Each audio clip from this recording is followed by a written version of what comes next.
Welcome to Lay's Kitchen. Today we are making Asian meatballs.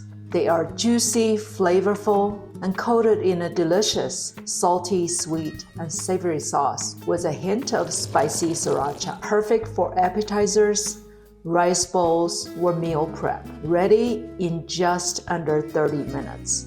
Making the meatball filling. Combine 1.5 pound ground pork, same amount of ground beef, 1 cup of Japanese panko breadcrumbs. I used gluten-free for myself, 1 teaspoon of minced ginger, 1 tablespoon of minced garlic, half a cup finely chopped green onions, 2 eggs,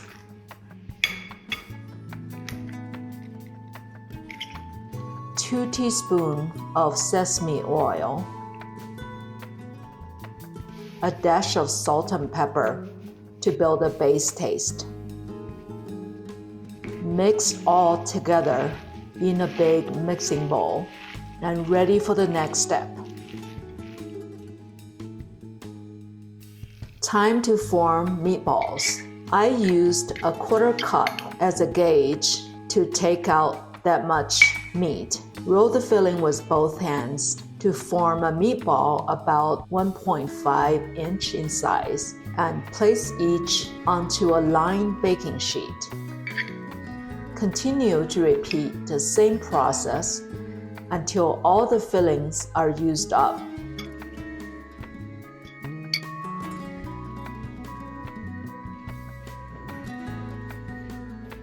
Baking the meatballs. Set oven temperature to 400 degrees Fahrenheit. Place a baking sheet in the middle of the oven and bake for about 15 minutes. Keep an eye on it.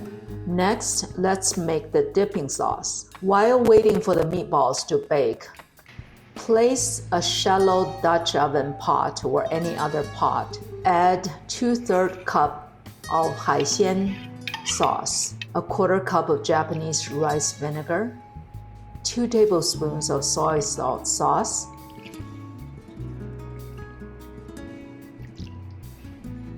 1 teaspoon sesame oil,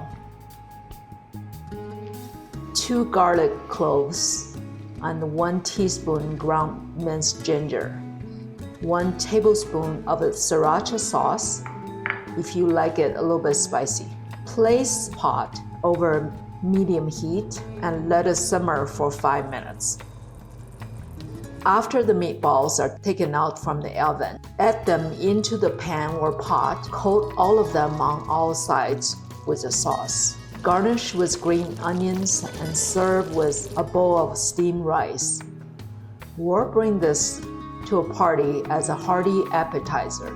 And that's it. Delicious, juicy Asian meatballs that are packed with flavor. Super easy to make. Whether you serve them over rice, noodles, or as a party appetizer, they are guaranteed to be a hit. Please check in the description below for ingredients, step-by-step cooking instructions, and links to products frequently used in my videos. If you enjoy this recipe, don't forget to like and subscribe for more authentic dishes from around the world. Thanks for watching. Bye for now.